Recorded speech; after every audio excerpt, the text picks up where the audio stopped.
বাংলা সাহিত্যের ছাত্র অথবা বাংলা সাহিত্যের ইতিহাস নিয়ে যারা অধ্যয়ন করেন তারা জানেন মনসামঙ্গল কাব্যের কথা। মনসামঙ্গল কাব্যরীতিতে প্রথিতযশারা ছাড়াও অনেক অখ্যাত লেখকও কাব্য রচনা করেছেন, যাদের কথা অনেকেই জানেন না। এমন অনেক কাব্যের আজ আর নেই কোনো লিখিত রূপ। বাংলাদেশের টাঙ্গাইল, জামালপুর ও সুন্দরবন সংলগ্ন জেলাগুলোর শ্রুতি মাধ্যমে এমন অনেক মনসা কাব্যের চর্চার দেখা পাওয়া যায়।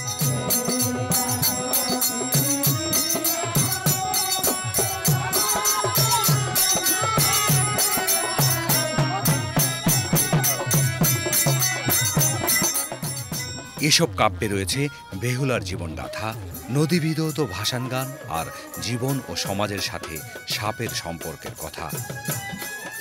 আগে পূর্বে আমরা দেখে আসছি তারা করছে, সেই অনুযায়ী যেমন আমরাও কিছু কিছু এটার অংশ আমরা করতেছি। ভবিষ্যতে এই বেহুলা গানের লক্ষিন্দরে পাঠ করিয়া যাতে আগায় যাইতে পারি মানুষের দোয়া আশীর্বাদ নিয়ে, এটাই আমি আশাবাদী। ও কি হাই গো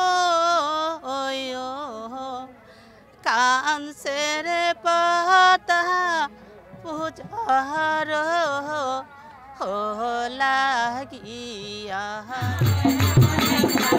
অনেকেই বলেন মধ্যযুগে যে পদ্মপুরাণ রচিত হয়েছে সেই পুরাণের অবিকৃত রূপ আজ আর চর্চিত হয় না, কিন্তু তারপরেও বাঙালি জীবনাচরণের সঙ্গে ওতপ্রোতভাবে জড়িত এসব লোকজ কাহিনীর তাৎপর্য মোটেও কম নয়।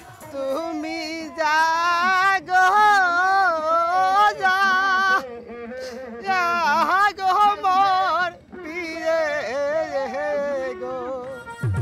বিশ্লেষকরা বলছেন, অখ্যাত লেখকদের পুরাণ কাব্য ও মুখে মুখে প্রচলিত লোকগান যদি সংকলন করে প্রকাশ করা যেত, তাতে বাংলা সাহিত্যে সমৃদ্ধি আসত। এতে বঙ্গীয় সাহিত্যের শ্রীবৃদ্ধি বই শ্রীহানি ঘটত না।